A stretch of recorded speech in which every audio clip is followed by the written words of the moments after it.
தீபிகா, சென்னை உயர்நீதிமன்றம் தமிழக வெற்றி கழகத்திற்கும் விஜய்க்கும் கடுமையான காட்டமான 10 கண்டனங்களை தெரிவித்திருக்கிறது. அந்த கண்டனங்கள் என்னென்ன என்பது குறித்து இப்போது பார்ப்போம். முதல் கண்டனம், ஒரு கட்சி நிகழ்ச்சியை கலவரம் நடத்துவது போல அந்த கட்சியின் நிகழ்ச்சியை நீங்கள் நடத்தி இருக்கிறீர்கள் என்று சென்னை உயர்நீதிமன்ற நீதிபதி முதல் கண்டனத்தில் தெரிவித்திருக்கிறார்.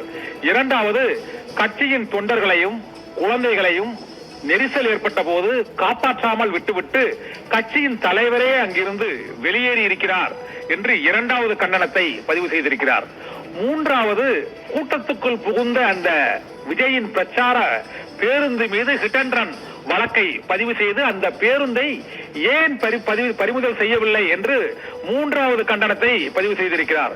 நான்காவதாக, 41 பேர் உயிரிழந்த நெரிசல் ஏற்பட்ட நிலையில் மற்ற கட்சியினர் அங்கு உதவிக்கு விரைந்த போது தமிழக வெற்றி கழகத்தின் நிர்வாகிகள் காணாமல் போனது ஏன் என்ற கேள்வியை எழுப்பியும் கடுமையான காட்டமான கண்டனத்தை நீதிபதி பதிவு செய்திருக்கிறார்.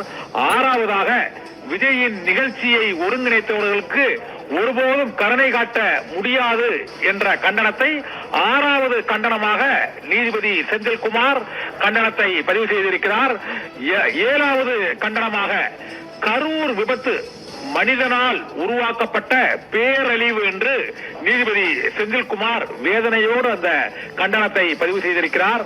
ஏழாவது கண்டனமாக, சமூக வலைதளத்தில் சர்ச்சைக்குரிய வகையில் இலங்கை நேபாளம் போல புரட்சி ஏற்படும் என கருத்து பதிவிட்ட ஆதவ் அர்ஜுனா மீது சட்டப்படி ஏன் நடவடிக்கை எடுக்கவில்லை என்ற கேள்வியையும் நீதிபதி எழுப்பியிருக்கிறார்.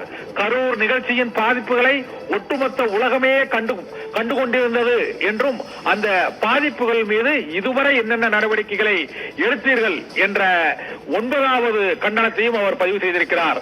ஆதவ் அர்ஜுனாவை கைது செய்ய வேண்டும் என்று நீதிமன்றம் உத்தரவு பிறப்பிக்க வேண்டும் என எதிர்பார்த்து காத்திருக்கிறீர்களா என்ற 10வது கண்டனத்தையும் பதிவு செய்திருப்பதன் மூலமாக ஒட்டுமொத்த தாவேகா கட்சி தலைவர்கள், நிர்வாகிகள் உள்ளிட்டோர் மீது சென்னை உயர்நீதிமன்ற நீதிபதி 10 காட்டமான கண்டனங்களை பதிவு செய்திருக்கிறார். தீபிகா.